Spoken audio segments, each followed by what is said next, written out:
Skomer Day, at last! It's mid-July as we drive down to Martin's Haven in Pembrokeshire. Parking up near Lockley Lodge, with tickets checked, we go down for shelter to a small info building. Question is, will we see any puffins today through the wind and rain?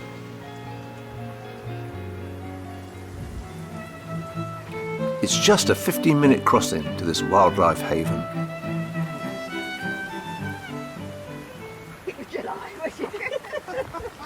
Time now to head down and catch our boat.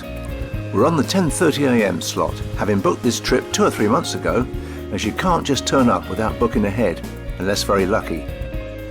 Numbers are limited to 5 crossings a day, running from 10 AM to 12 noon, and with up to 24 folks at a time in the boat, this means the island is never crowded. For our 4.5 hour stay here, thank goodness.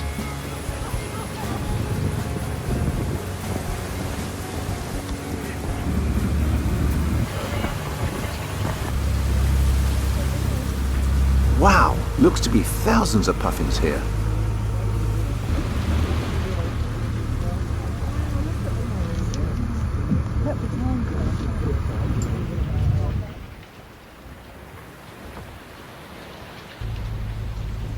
As there's no Starbucks on the island, everyone brings refreshments. Water is available and there are toilets, plus limited shelter in old farm buildings at the island's centre.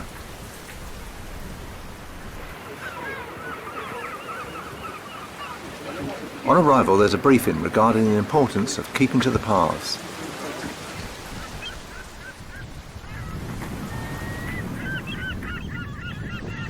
It's fantastic to be here with such abundant wildlife all around. The puffins certainly dominate in the numbers game.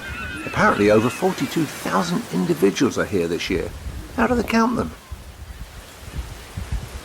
Of course, it's not all about the puffins, as Skomer is also home to gulls, guillemots, razorbills, gannets, kittiwakes and the elusive Manx shearwaters that arrive here after darkness to avoid predation.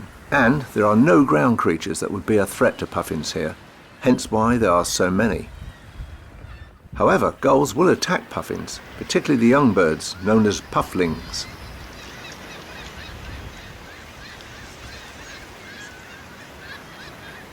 The Atlantic puffin's burrows can be more than 1 metre long, contain 2 compartments, one for nesting and the other toilet needs.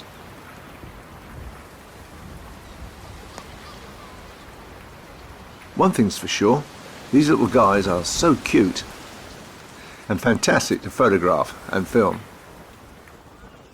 Way down in the ocean, seals and dolphins can also be seen at times, but I didn't see any. Anyway, I was concentrating on filming and photographing the birds. To be here amid thousands of puffins, and close up too, immersed in wildlife, is just amazing.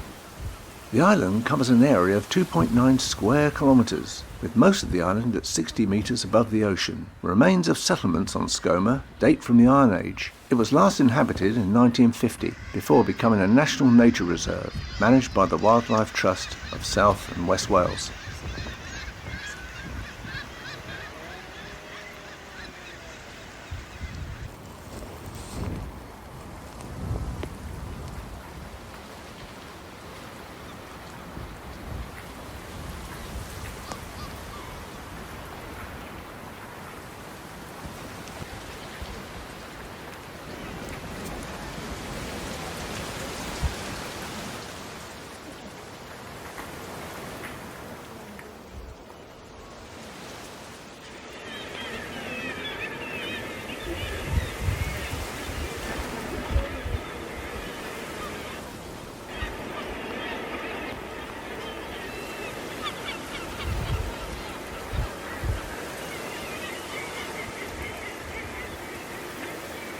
They seem quite communal, as rubbing their beaks together is called billing, which is a renewing of friendships apparently. Puffins partner up for life, with an average lifespan of 25 years. Each year, just 1 egg is laid, protected in a burrow, as the adults forage out at sea for mostly, it seems, sand eels may be brought back to feed their chick. And I've yet to see and hopefully film sand eels in a puffin's beak. Up close, preferably.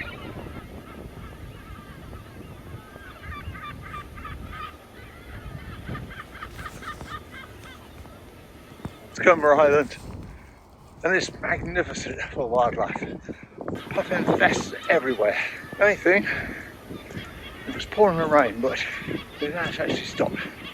So I'm heading towards the farm, just up in front of me, I think. As mentioned earlier, toilets are only at the farm and rudimentary shelter. Accommodation, though, is also possible for a 1 to 3 night stay, which needs to be pre-booked. After a bite of lunch at the farm, I spot several casualties of predation on a path. Could these be Manx shearwaters?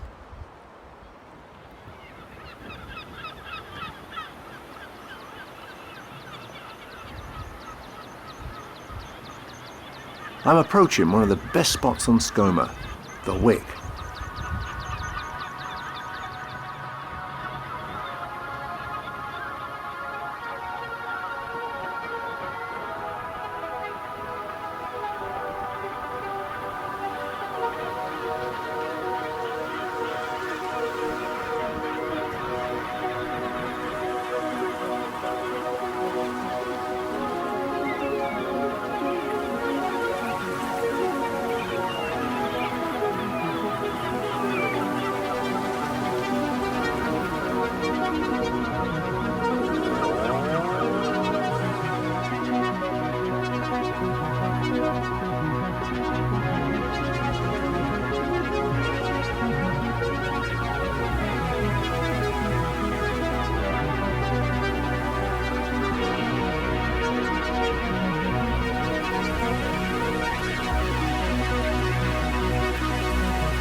This puffin looks as fed up as I am as the rain returns.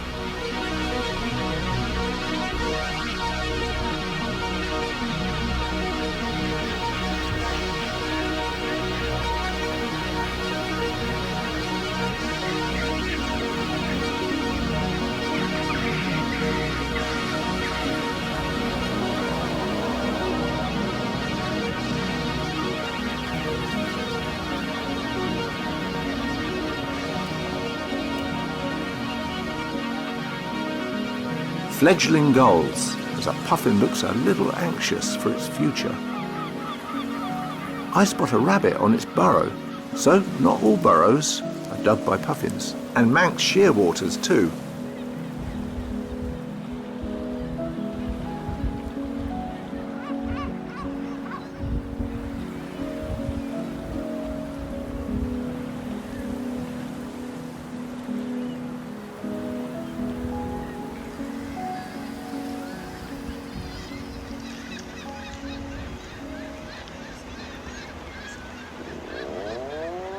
A puffin's call sounds more like a mini chainsaw starting up.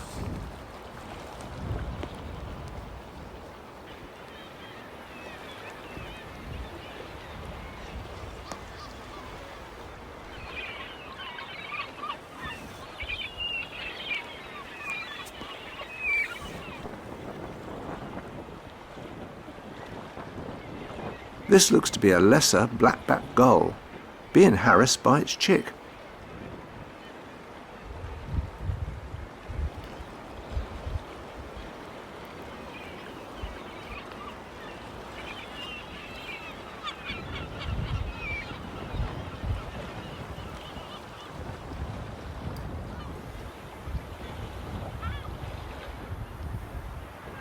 Up ahead is my better half as we make our way back to the boat.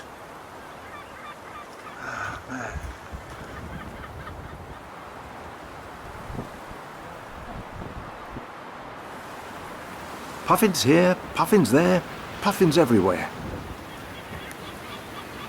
At least the sea's relatively calm for our return trip. When on long flights over the ocean, puffins can sleep whilst floating, but not these guys. I saw one. We saw one puffin in the sand hill. Really? Oh, did you? That was it. And yes, at last, I have the shot in the can. Brilliant.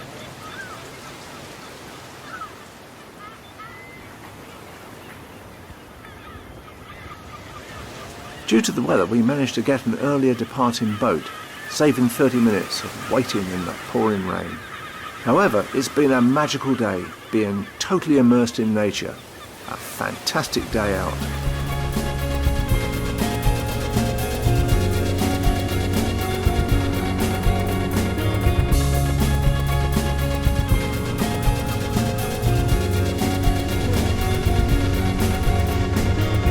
The one shot I did miss was of a tame gull flying just above the boat. Oh well, hey ho.